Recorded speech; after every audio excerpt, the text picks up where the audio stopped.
మా శ్రీవారు వెంకటేశ్వర్లకు శ్రీమతి కళావతి వ్రాస్తున్నారు. మా ప్రసాద్కు దివ్య, సౌమ్య, కార్తిక, అనురాగ్ కోరుతున్నారు. మా నాన్న వెంకటరామకృష్ణారావుకు కుమారుడు శ్రీకర్, కుమార్తె శైలజ వ్రాస్తున్నారు.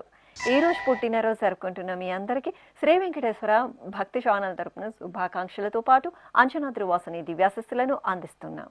ఈ రోజు పుట్టినరోజు జరుపుకుంటున్న అందరికీ కూడా ఆ వెంకటేశ్వర స్వామి వారి యొక్క అనుగ్రహం పరిపూర్ణంగా కలగాలని కోరుకుంటూ ఓం అమృత ఏవ సువర్గే లోకే ప్రతిష్ఠతి శతమానం భవతి శతాయుః పురుషः శతేంద్రియః ఆయుష్యేవేంద్రియే ప్రతిష్ఠతి పుష్ట్యైవ ఏతద్రూపం యదజా త్రిస్సంవత్సరస్యాన్యాన్ పశూన్ పరిప్రజాయతే బస్తాజిన మధ్యవరోహతి పుష్ట్యామేవ ప్రజననే ప్రతిష్ఠతి.